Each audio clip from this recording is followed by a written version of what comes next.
La muerte no se puede evitar, salvo que seas uno de los protagonistas de una película de Destino Final. Desde el año 2000, esta saga se convirtió en un placer culpable para millones. Adolescentes guapos, una premonición mortal y luego el espectáculo de la muerte cazando a cada uno como si fuera un slasher invisible y con mucha creatividad. Lo que hizo funcionar a Destino Final desde el principio fue su forma simple pero efectiva. No había un asesino con máscara, sino una fuerza implacable e invisible. Eso permitía a los guionistas convertir cualquier objeto cotidiano en un posible instrumento mortal. Una escalera, una tetera, un alfiler, todo podía matarte. Y ese era el gancho. El suspenso no venía de si alguien iba a morir, porque sabíamos que se iban a morir, sino de cómo. La saga se transformó en una especie de Rube Goldberg macabro, donde la gente veía estas películas casi como si fueran competencias de trampas mortales. Pero no todo era oro. A medida que avanzaban las secuelas, la fórmula empezó a desgastarse. Las muertes eran cada vez más absurdas,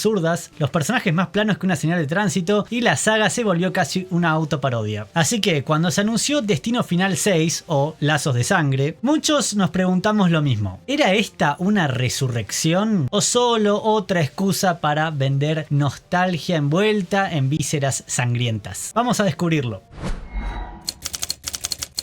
Antes de meterme en el terreno de los spoilers, lo voy a decir así muy simple y directo. Destino Final 6 está buena. Es una buena película, me gustó. Esa sería la parte subjetiva de la review. Tiene mucho potencial, sabe lo que está haciendo y ante todo es una buena secuela. Bueno, ¿es una secuela? Ahí vamos a después meternos un poco en spoilers. La película homenajea todo el tiempo a la saga, pero no se limita solamente en eso. No es una secuela legado. No intenta recapturar solamente el sentimiento de todos aquellos que crecimos con la saga Destino Final, porque sí, aunque no lo crean, yo tengo 31 años y Destino Final fueron las películas de mi etapa de niñez a adolescencia. De hecho, fui a ver una al cine. Soy fan de Destino Final, no necesariamente. Es una saga que me divierte mucho, me entretiene mucho, me gusta mucho la tercera, me parece la mejor de todas. No vi la cuarta, vi todas menos la cuarta, pero creo que tiene un concepto genial. Este concepto de que la muerte tiene un plan, un designio, y en ese plan morís o morís. Es raro que los personajes de Destino Final sobrevivan. Creo que solamente en las primeras dos lo hacen y a partir de la tercera ya está, mueren todos, porque al final del día es eso, no se puede escapar de la muerte, es el destino final. Lazos de Sangre sabe recomponer esos elementos, sabe traerlos al presente, pero también no se deja atrapar por las trampas de querer hacerlo contemporáneo, de querer responder a una agenda, de querer enviar un mensaje. No tiene ningún tipo de carga ideológica, es una película de terror semi-slasher, porque le falta el condimento slasher, pero es el mismo prototipo de historia, y lo hace a la perfección, y va un paso más allá. Destino Final 6 quiere ser una buena película, lo intenta, lo consigue en muchos aspectos, en algunos se vuelve un poco aburrida, pero en términos generales funciona, porque se la toman en serio, los directores, los escritores, todos son fans de la saga, todos quieren que la saga esté orgullosa de esta película. No trae personajes antiguos y actores antiguos solamente para vendernos nostalgia, no lo hace, excepto por supuesto el gran Tony Todd, que este es de hecho su último papel que filmó, y tiene una sola escena, es un personaje que ha estado muchísimo en esta saga, entre otras franquicias por supuesto, y acá vuelve una última vez a interpretar a su personaje, un personaje que siempre fue misterioso, místico, siempre fue un personaje de apoyo para los protagonistas, estaba ahí, sabía cosas, pero ¿por qué? ¿Cómo? Esta película responde eso y lo hace bien, lo hace con educación, lo hace con respeto, lo hace como un homenaje a Tony Todd. De hecho, los directores le dijeron en su única y última escena de su carrera, hasta donde yo sé es la última que filmó, le dijeron no leas el guión, más allá de algunas cuestiones técnicas, los últimos diálogos se los dejaron a él. Le dijeron, despedite de los fans, despedite de la saga, despedite de todos, porque estaba muy enfermo Tony Todd, después murió. Y él lo hizo. Y la verdad, si a uno le compenetra esto, es una escena un poco fuerte para los que conocen al actor, conocen la saga, son fans. A mí no voy a decir que me repercutió un montón y me puse a llorar porque no estoy tan metido en el tema, pero a los que sí, entendería que los conmueva. I'll see you soon.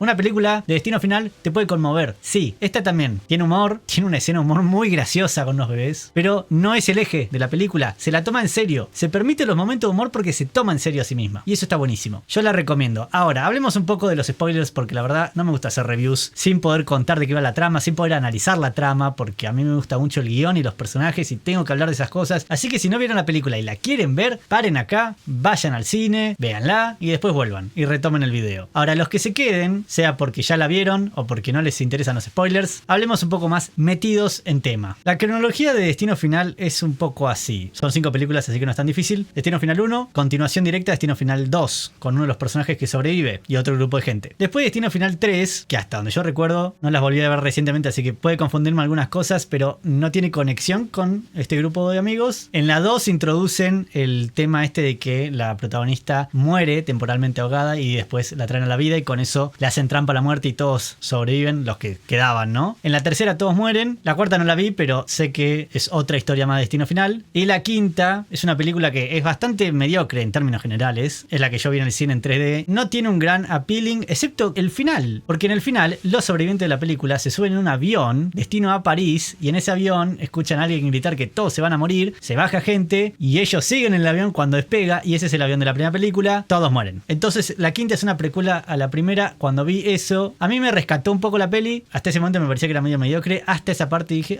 bueno, ok, esto es una linda sorpresa. La narrativa de las películas de Destino Final es muy simple. Y simple es la fórmula. Un protagonista que tiene una visión, una premonición de una muerte horrenda que va a matar a un montón de gente. Como tiene la premonición, la detiene, salva a esas personas y después la muerte, que se vio engañada porque le cagaron los muertos, decide volver por todos los sobrevivientes en el orden en que deberían haber muerto en la premonición. Mata a uno, pasa al próximo y al próximo al próximo. Hay dos formas de sobrevivir. Una es, como dije antes, introducido en la segunda película, esto de si morís y te reviven, entonces la muerte ya no puede seguir, porque técnicamente la engañaste. La otra, introducida creo que fue en la quinta película, es que si vos matás a alguien, recibís todos los años de vida que le quedaban a esa persona, ahora te los quedás vos. Es un poco complicado, es un poco... no es el mejor recurso de todos, pero bueno, son las dos reglas y en esta película las vuelven a introducir. Y está bueno que jueguen con esas reglas. Esa es la fórmula básica, ha estado en todas las películas y las muertes siempre son muy originales o intentan ser muy creativas, no siempre lo consiguen. Por eso me gusta mucho la tercera, no solamente por Mary Elizabeth Winstead, sino porque las muertes son para mí las más creativas de la saga, las más divertidas. Y Lazos de Sangre toma esto y los tipos dijeron, ¿cómo podemos respetar y homenajear la fórmula y el estilo de la saga y a la vez hacer algo distinto para que la audiencia no se aburra? Y lo consiguieron. ¡Wow! Sorpresa. Porque la escena inicial es en los años 50, 60.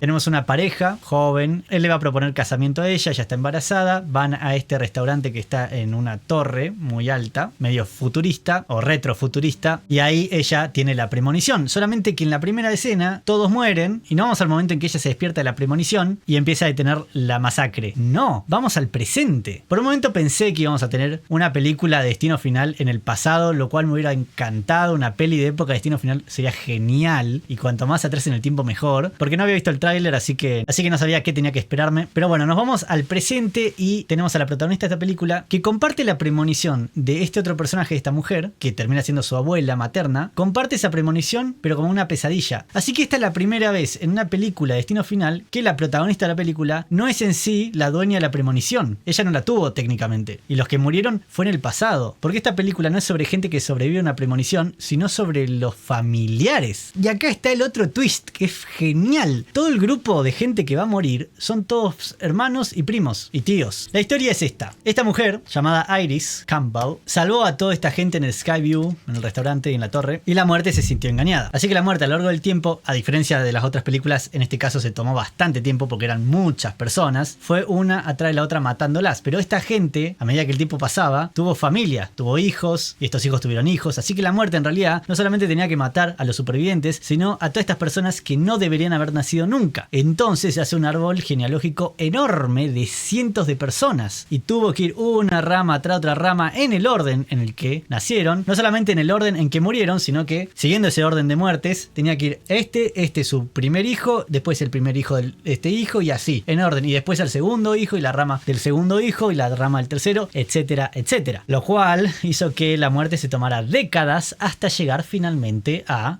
Iris y la familia de Iris, que es la protagonista de la película. Tiene un hijo y una hija. Este hijo es el que estaba en su panza cuando todo esto pasó. Tenía 2 meses, pero bueno, no importa, no vamos a ponernos a hablar ahora de embriones. Así que Lazos de Sangre es literalmente Lazo de Sangre. Es la primera vez que tenemos un grupo de personajes principales que son familia entre ellos. Y para mí esa dinámica fue muy interesante. Siento que podría haber sido explotado un poco mejor, pero lo hicieron muy bien. Incluso hay unos giros geniales, como el tema del primo mayor de la protagonista, el que sería el hijo mayor del hijo mayor de la abuela, Eric, en el que Eric no muere y nadie entiende por qué. qué. Y yo al principio pensé que Eric había evitado la muerte y ahora pasaba al siguiente en la línea, como en otras películas, hasta volver a él de vuelta, que eso era un recurso narrativo. Pero no, y Eric no muere porque se revela que no es hijo del padre, es hijo de otra persona, así que técnicamente no está en esta familia y no está en la lista de la muerte. Lo cual es un twist buenísimo para ponerle un personaje, pese a que es el mejor personaje de la peli, para mí el más divertido y el mejor actuado. Y aún así él muere porque la muerte tiene otra regla. Vos podés no estar en su lista de muerte, pero si vos te metés con ella y querés ayudar a otro a no morir y haces trampa, entonces la muerte te mete también en la lista, así que Eric va a morir. Las muertes acá son dentro de todo bastante creativas algunas y otras un poco aburridas. La del coso este, ¿cómo se llama?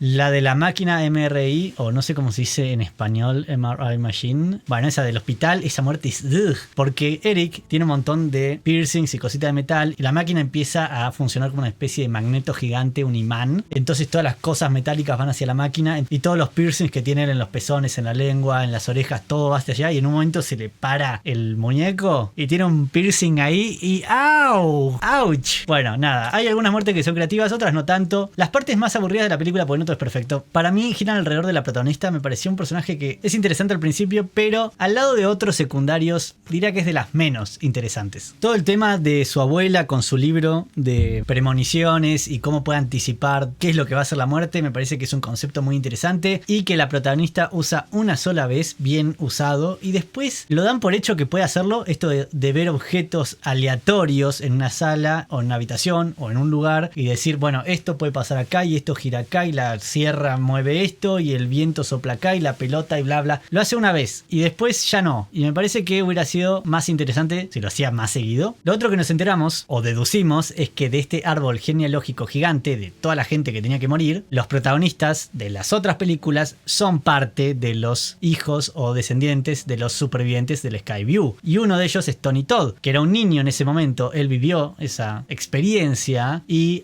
Iris lo salvó, pero en la premonición Iris murió primero. Entonces cuando Iris muere en esta película y de ahí tienen que morir todos sus descendientes, el último en morir es Tony, que bueno, obviamente muere off screen, como el actor ya también murió. Bueno, nada, no hay más personaje. Entonces da por hecho esta película que murieron todos los descendientes de los del Skyview, incluyo a todos los de las otras películas. Así que ¿cómo se podría continuar? Porque esta, pese a sus pocos defectos, creo que merece tener secuelas. Ojalá cada 3 años como era en la saga original, así no nos gastamos tanto el concepto de destino final. Pero ¿cómo se puede seguir si técnicamente todos esos ya murieron? Puede ser otra masacre, puede ser algo totalmente nuevo, o si fuera yo el que tuviera que decidir cómo seguir. E igual esta gente entiende mejor la saga que yo, así que no tendría que sugerirles nada, pero ¿qué tal si Tony Todd tuvo hijos? Que capaz él conocía o no, y esos tuvieron hijos. Ahí tenés otra vez otra saga familiar, pero con un personaje o la familia de un personaje que nos interesa, y se puede poner algún que otro flashback, homenaje al actor si quieren. Lástima que él ya no estaría, pero su muerte off-screen sería un buen detonante para una secuela, si quisieran. La verdad es que no hay muchas formas a dónde ir con Destino Final, pero me parece que para hacer la sexta película trajeron de regreso un concepto que funciona muy bien. Entonces, para ir concluyendo, Destino Final 6 no reinventa la rueda, pero sabe muy bien cuál es su camino. No se burla de la saga, no intenta modernizarlo a la fuerza y tampoco la convierte en una parodia. Lo que hace, y lo hace con respeto, es recordar por qué nos gustaba Destino Final en primer lugar. La tensión, el ingenio en las muertes y esa idea tan básica pero tan efectiva de que no podés escapar del destino, salvo por un rato. Además, introduce un par de giros que abren la puerta a nuevas posibilidades sin traicionar las reglas del juego. Se nota que quienes estuvieron detrás del proyecto conocen la saga y la valoran, no como algo que hay que arreglar, sino como algo que hay que continuar. ¿Es perfecta? No. ¿Va a cambiar al cine de terror para siempre? Tampoco. Pero si este es el comienzo de una nueva etapa para Destino Final, puedo decir que estamos ante un relanzamiento con alma, con oficio y con bastantes formas creativas de morir. Especialmente la última, cuando la muerte se cansa y literalmente les tira un tren encima. Y eso, en esta saga, es un elogio. Ahora les pido a ustedes que me digan en los comentarios cuál es su película favorita de Destino Final y por qué. Si les gustó este video, déjenle un like porque me ayuda mucho con el algoritmo de YouTube. Y si les gusta el resto de mi contenido y lo siguen viendo todas las semanas o de forma seguida, suscríbanse, que para ustedes es solo un clic. Muchas gracias a los miembros del canal por seguir apoyando mi trabajo con un pequeño aporte todos los meses. Si les interesa saber qué opino del género de terror, les recomiendo este video analizando ese tipo de películas y por qué creo que en el cine moderno hay más fracasos que éxitos. Nos estaremos viendo con el próximo video y